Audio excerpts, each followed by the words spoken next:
saltwater. It is modeled after Monterey's Point Lobos.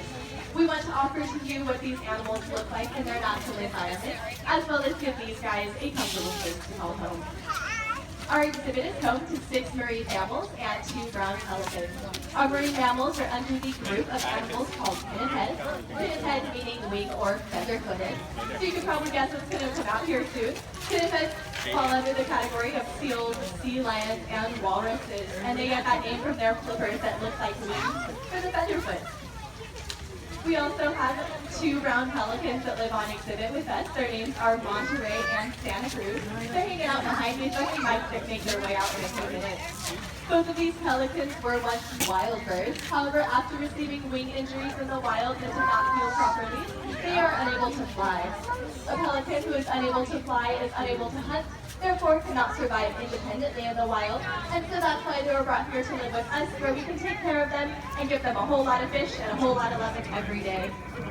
As I said earlier, our exhibit is home to 6 marine mammals. You will not see all of the sea lions and seals out here today because the trainers like to work one-on-one behind the scenes with each of the animals too.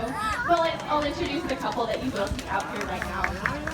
The very large sea lion that you see walking up on deck right now is Wishbone. Wishbone has a very unique story here. He was actually born completely blind.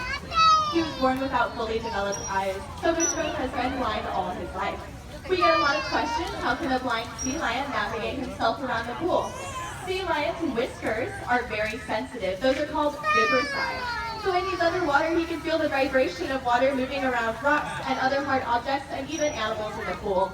So he does very well and he can feel everything that's around him. He also socializes with all of the animals. He loves to play. So Wishbone really does very well in this pool, and he is 7 years old.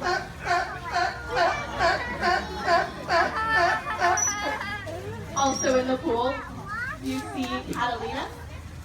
Right, Megan? You see Catalina working with Megan today. Catalina also has a very special story.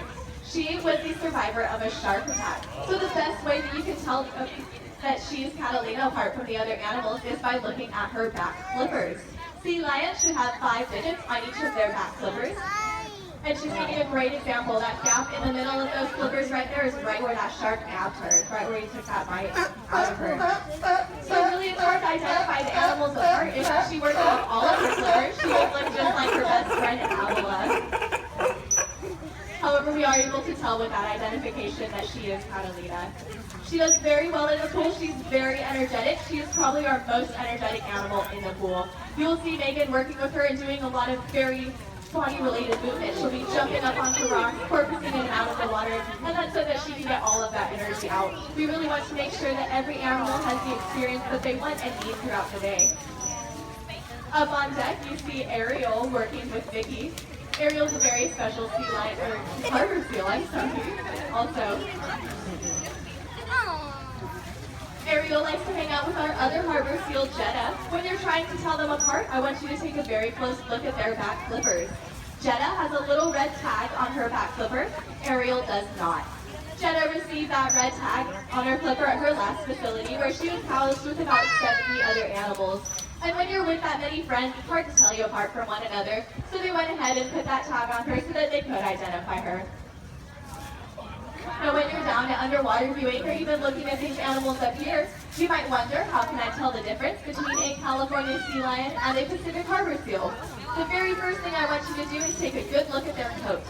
Harbor seals have a spotted coat, and California sea lions have a solid coat. That's the very best way to tell these species apart.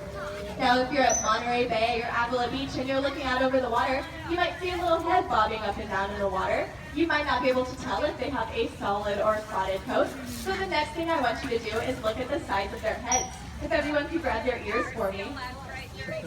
California sea lions have little ears on the sides of those heads.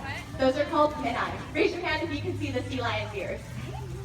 Yeah, so that's what makes them a California sea lion. That's how you can tell them apart from harbor seals. True seals are often called earless seals. However, this is simply untrue.